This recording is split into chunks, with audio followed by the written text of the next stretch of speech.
नमस्कार, स्वागत है आप सभी का देवभूमि समाचार में। मैं आपके साथ निकिता कश्यप। बुलेटिन की शुरुआत करते हैं। प्रधानमंत्री नरेंद्र मोदी के पीएम 12 साल पूरे होने पर मुख्यमंत्री पुष्कर सिंह धामी ने उन्हें शुभकामनाएं दी। तो वहीं मुख्यमंत्री पुष्कर सिंह धामी ने कहा कि प्रधानमंत्री नरेंद्र मोदी देश के आजादी के बाद प्रधानमंत्री के पद पर सर्वाधिक कालखंड तक रहने वाले प्रधानमंत्री का रिकॉर्ड कायम उनकी ओर से किया गया है। और जहां यह 12 साल का कार्यकाल कर्मयोगी तपस्या और साधना करते हुए साधक का कार्यखंड है, और जहां उन्होंने एक पल भी ना रखकर भारत को शिखर पर पहुंचाने के लिए कार्य किया। उनके कार्यकाल में जनगण मन तक योजनाओं का लाभ भी दिया गया है।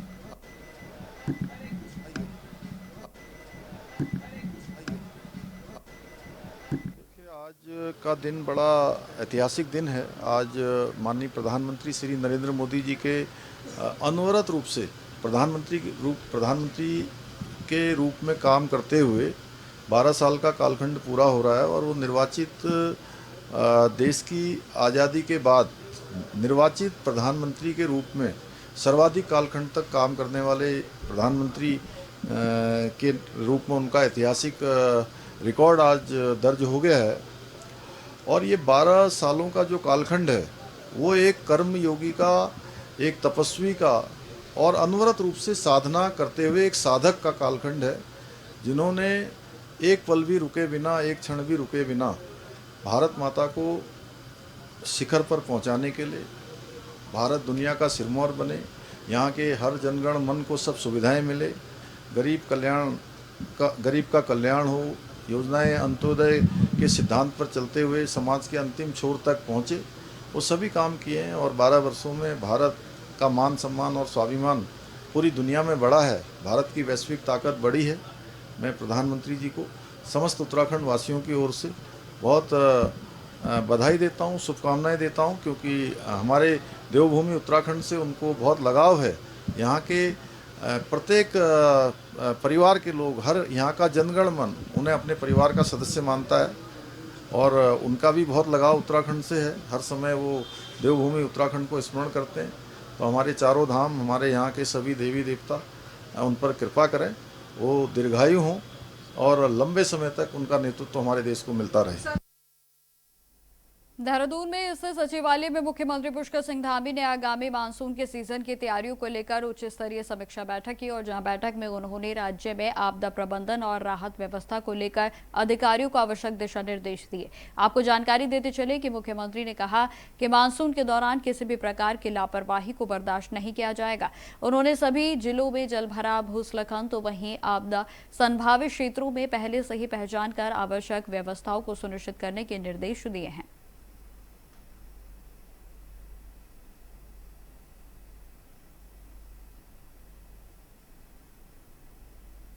खबरों में आगे बढ़ते हैं। खबर देहरादून से ही है, जहां स्थित मुख्य सेवक सदन में आयोजित कार्यक्रम में मुख्यमंत्री पुष्कर सिंह धामी ने उत्तराखंड के अधीनस्थ सेवा चयन आयोग के माध्यम से चयनित 221 अभ्यर्थियों को नियुक्ति पत्रों का वितरण किया। ये नियुक्तियां शहरी विकास, कौशल विकास, तो वहीं सेवा योजना के साथ साथ पशुपालन विभागों में भी की गई हैं। मुख्यमंत्री पुष्कर सिंह धामी ने सभी चयनित युवाओं को शुभकामनाएं देते हुए कहा कि यह उनके परिश्रम और संघर्ष का परिणाम है।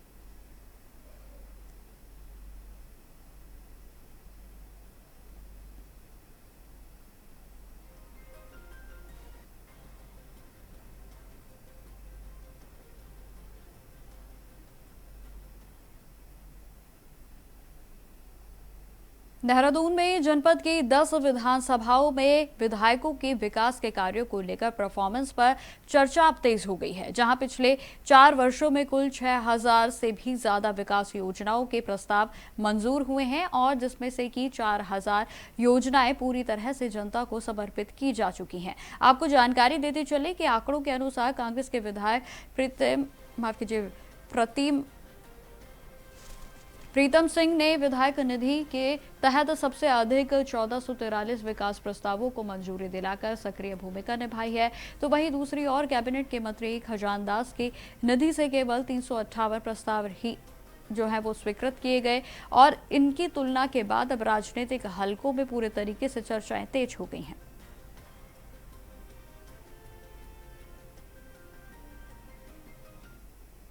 देहरादून से एक बड़ी रिपोर्ट सामने आई है कि वैसे तो प्रचंड बहुमत की सरकार उत्तराखंड में भाजपा की है, लेकिन विधायक निधि खर्च करने के मामले में धुरंधर साबित हुए हैं प्रीतम सिंह जी, जो चक्रौता से हमारे विधायक हैं और कांग्रेस पार्टी के नेता हैं।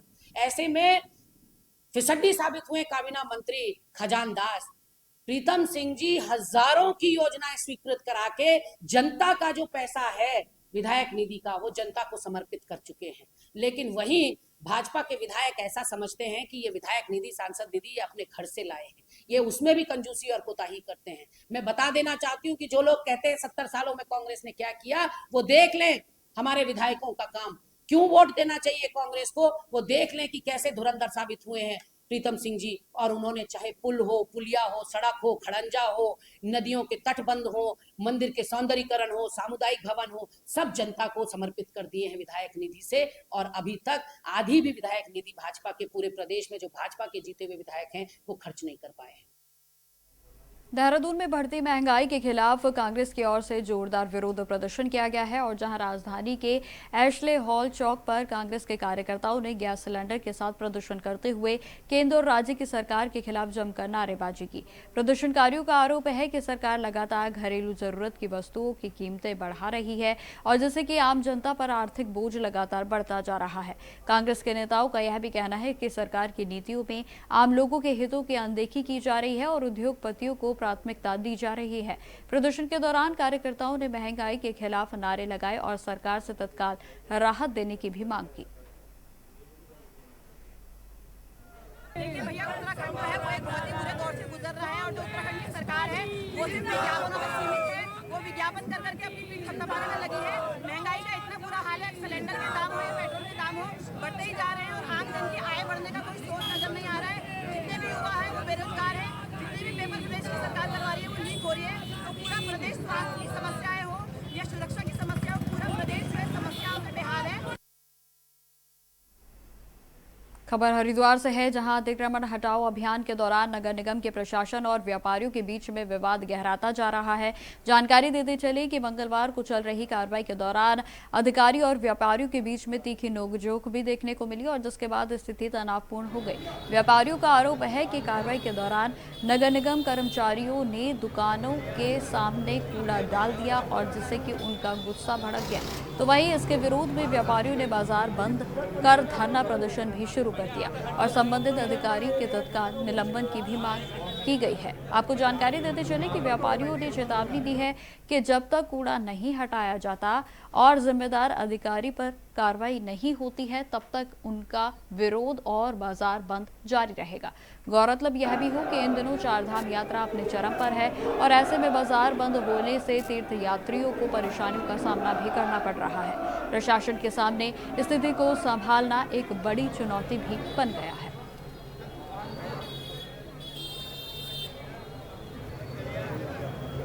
अतिक्रमण की कार्रवाई कम से कम कई वर्षों से चली आ रही है, मगर इस प्रकार का गंदा अधिकारी और बदतमीज अधिकारी हमने नहीं देखा। 7-8 दिन से मार्केट में आते हैं, कुछ दुकानें ऐसी है जिन्हें पॉइंट आउट करते हैं। अभी 4-5 दिन पहले भी इन्होंने अमृतसर होटल के बाहर, इनके प्रतिष्ठान के बाहर रोक के कि मैं इनका जनरेटर उठाऊंगा, मैं इनका काउंटर उठाऊंगा। मैंने कहा साहब क्यों? कह रहे मैं यूएनए हूँ। अरे साहब यूएनए तो हमें लूट लोगे क्या? आप रोडी बेल वाला का अतिक्रमण देखो, वहाँ बिजली के कनेक्शन कहाँ से है? यहाँ से अतिक्रमण का सामान उठता है और रास्ते में उन जितना भी सामान उठ के जाता है रास्ते में उसकी लाइसेंसिंग ये यूएनए करता है। और हम आपके चैनल के माध्यम से शासन प्रशासन को स्पष्ट कर देते हैं, ये नगर निगम शहर नहीं, अगर आपने ऐसे कहीं जिले में भी रखा तो व्यापारी दुकान नहीं खोलेंगे। व्यापारी चाहे सोमती अमावस्या हो, चाहे निर्जला एकादशी हो, व्यापारी पूर्ण रूप से अपनी दुकान बंद रखेंगे जब तक इस अधिकारी का यहाँ से ट्रांसफर नहीं हो जाता। एसएनए जिसका दीपक नाथ गोस्वामी है जिसका नाम, मैं उसकी टारगेट पे था, आज उसने ये हरकत करके दिखा दी। मैं टारगेट इसलिए था कि मैं व्यापारियों की आवाज उठाता हूं और व्यापारियों का नुकसान होने से बचाता हूं। कई जगह इस पिछले 5-6 दिन से ये एसएनए जो है व्यापारियों के साथ बदतमीजी कर रहा था, मैंने वहां जाकर इनको समझाने का काम किया, पुलिस प्रशासन के साथ मिलकर वो उस व्यवस्था को संभालने का काम किया, लेकिन आज इन्होंने मुझे टारगेट बनाकर मेरी दुकान के आगे ये काम किया है और ये बर्दाश्त नहीं होगा। जब तक एसएनए का यहाँ से ट्रांसफर नहीं होगा, बर्खास्त नहीं होगा, हरिद्वार की शहर की व्यवस्था ऐसे ही रहेगी, चाहे इसके लिए मुझे कुछ भी करना पड़े। मुझे मतलब मेरे सभी व्यापारी भाइयों को, मैं अकेला नहीं हूँ, सारे व्यापारी मेरे साथ है और मैं व्यापारियों के साथ हूँ। अतिक्रमण की कार्रवाई कम से कम कई वर्षों से चली आ रही है, मगर इस प्रकार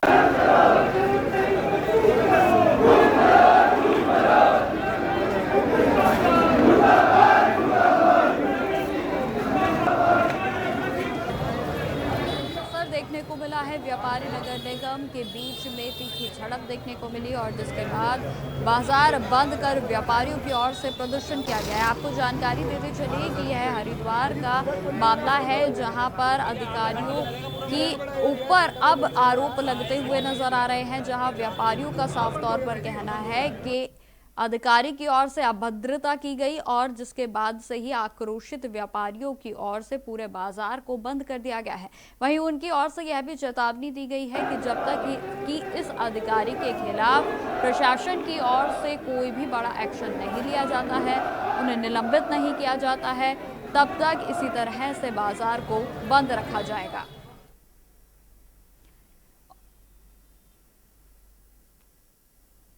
तो आपको बता दें कि बाजार बंद रखा जा रहा है और जहां हरिद्वार के व्यापारियों की ओर से लगातार यही कहा जा रहा है कि जब तक कोई एक्शन नहीं लिया जाता है प्रशासन की ओर से, तब तक बाजार ऐसे ही बंद रहेगा। और इसी खबर पर अधिक जानकारी के साथ संवाददाता हरिद्वार से विकास चौहान हमारे साथ जुड़ गए हैं। विकास, जिस तरीके से यह मामला सामने आया, पहले आप विस्तार से समझाएं कि आखिर कहाँ ये समस्या आई है और जिसके बाद अब प्रशासन पर ही आरोप लग रहे हैं।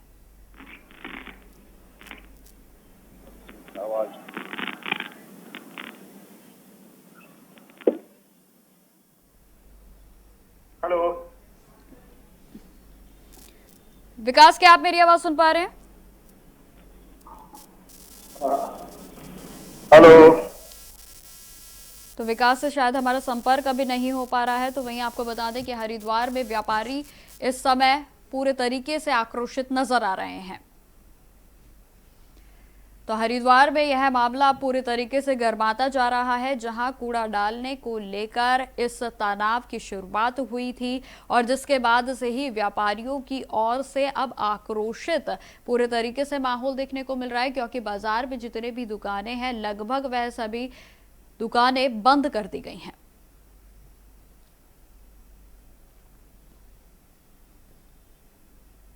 खबर हल्द्वानी से है, जहां भीमताल के क्षेत्र की जर्जर सड़कों और लंबित सड़क परियोजनाओं को लेकर राज्य आंदोलनकारी हरीश पनेरू एक बार फिर से मुखर नजर आ रहे हैं। जी हां, आपको बता दें कि दर्जनों ग्रामीणों के साथ उनका लोक निर्माण विभाग और सिंचाई विभाग कार्यालय में धरना प्रदर्शन किया गया है और जहां अधिकारियों के खिलाफ जमकर नारेबाजी भी की गई।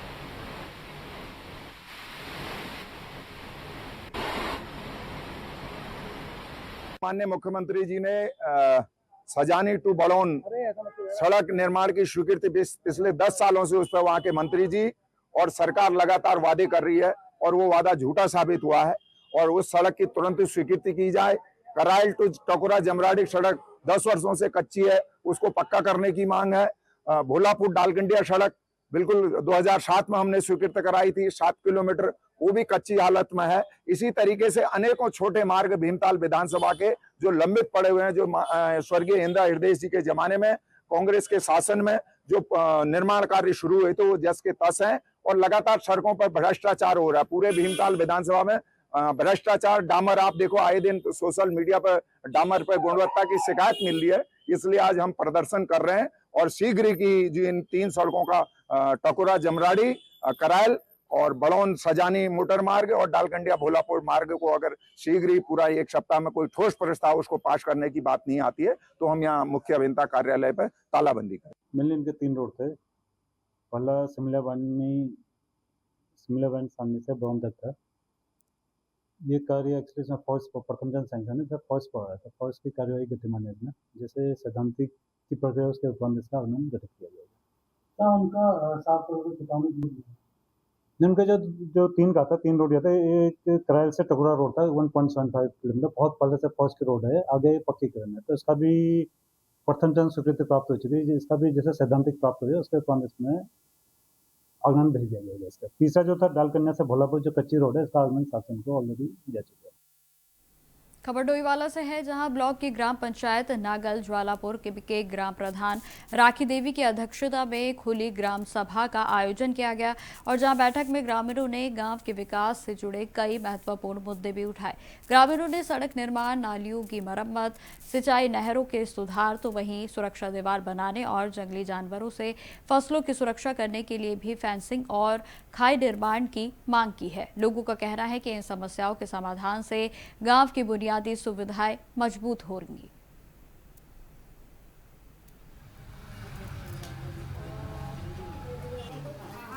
सभी को मेरा नमस्कार। मैं नागल ज्वालापुर से ग्राम प्रधान राखी। आज हमारी जो है 9 तारीख को खुली बैठक रखी गई है, जिसमें ग्रामीण क्षेत्र में जो भी हमारे कार्य हैं उनको लिखित रूप में लिखा जाएगा। और जैसे नाली के कार्य हो गए, पुस्ते हो गए, छोटी छोटी रोडें हो गई, सिंचाई से जो भी कार्य है, हम सभी का अलग अलग तरीके से उनको लिखा जाएगा और आगे कोशिश करेंगे कि अपने सभी कार्यों को जल्द से जल्द पूरा कराएं।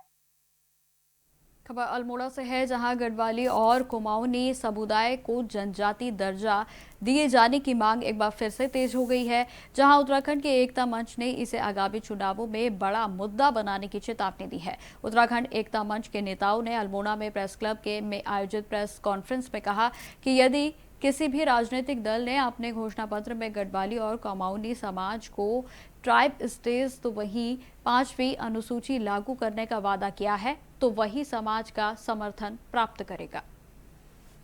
निमंत्रण किया था, लेकिन वासियों को 5वीं अनुसूची की मांग है। मकसद बिल्कुल क्लियर है, ग्राम की सभाओं को मजबूत करना। 2 मुखी फंड सेंटर से और स्टेट से इसमें आएगा और ग्राम सभा के ऊपर ट्राइबल एडवाइजरी काउंसिल मॉनिटरिंग के रूप में काम करेगी, जो कि पेशा एक्ट 1996 से मिलता है। दूसरी क्लियर मांग है कि उत्तराखंड के युवाओं को 50% का एसटी रिजर्वेशन दिया जाए और 7.5% जो एसटी का रिजर्वेशन में आए और पेशा एक्ट के माध्यम से 5 लाख से ज्यादा जो नौकरियां हैं वो नदी, जंगल, पहाड़ से छोटे टेंडरों के माध्यम से उत्तराखंड के युवाओं को दिए जाए। ये स्पष्ट अनुसूची के माध्यम से आप ये देखें कि जो FRA 2006 का जो कानून है, जो हम बोलते हैं कि हमारी ये घसेड़ी है, हम यहाँ जंगलों में अपना व्यापन कर रहे हैं, इनमें अपना हमारा अधिकार है, तो उस जंगल को 5वीं अनुसूची के अंदर जो FRA 2006 वो इजी से अप्लाई से मिल जाता है, क्योंकि अगर FRA 2006 जनरल कैटेगरी के माध्यम से अप्लाई किया जाए तो उसके 75 साल के डॉक्यूमेंट दिखाने बड़े मुश्किल होते हैं। लेकिन जहां पे 5वीं अनुसूची लग जाती है, ट्राइबल स्टेटस मिल जाता है, तो उसका एक ही पैरामीटर है कि एसटी का सर्टिफिकेट अगर आप दिखा देते हैं कि मैं यहाँ का मूल निवासी हूँ, क्योंकि 5वीं अनुसूची आपको जंगल का मालिक बनाती है, तो मैं यहाँ का मूल निवासी हूँ, इसके माध्यम से आपको FRA 2006 के माध्यम से जंगलों की जमीनों पे अधिकार मिल जाते हैं। खबर अल्मोड़ा से है, जहां जिला विकास प्राधिकरण को समाप्त किए जाने की मांग को लेकर पिछले करीब 8 वर्षों से आंदोलन जारी है और जहां सर्वदलीय संघर्ष समिति के बैनर तले स्थानीय लोग लगातार धरना प्रदर्शन कर रहे हैं, लेकिन अब तक सरकार की ओर से प्राधिकरण को समाप्त करने का आदेश जारी नहीं किया गया है। तो वहीं आंदोलनकारियों का कहना है कि जन दबाव के बाद प्राधिकरण को पहले स्थगित जरूर किया गया था, लेकिन इसे पूरी तरह से समाप्त नहीं किया गया। जिला स्तरीय विकास प्राधिकरण को जो थोपा गया है पहाड़ पर, उसके विरोध में ये धरना पिछले 8 वर्षों से भी अधिक समय से चल रहा है। क्योंकि आप जानते हैं कि पहाड़ की जो ज़मीनी स्थिति है, जो यहाँ की भौगोलिक स्थिति है, जो यहाँ का भूतली वातावरण है, वो मैदान से बिल्कुल भिन्न है। इसलिए मैदान के मानक यहाँ पर किसी भी प्रकार नहीं लगाई जानी चाहिए, ये हमारी मांग है। क्योंकि पहाड़ में छोटे छोटे मकान लोग बनाते हैं, आधी नादी 4 मुट्ठी 5 मुट्ठी में मकान लोग बना पाते हैं अपना सिर ढकने के लिए। लेकिन सरकार ने मैदान के मानक यहाँ पर लागू कर दिए हैं और जिला स्तरीय विकास प्राधिकरण लागू कर दिया। और सबसे बड़ा नुकसान यहाँ की नगर पालिका को हुआ, जिसे आप नगर निगम कहते हैं।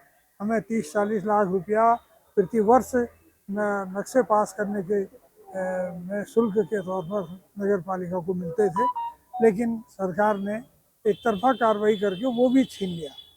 अब विकास प्राधिकरण लगा दिया गया है, विकास प्राधिकरण में सारा पैसा जा रहा है, यहाँ पर उसके एवज में बहुत कोई ऐसे काम नहीं हो रहे हैं जो एक छोटे छोटे काम हुए हैं।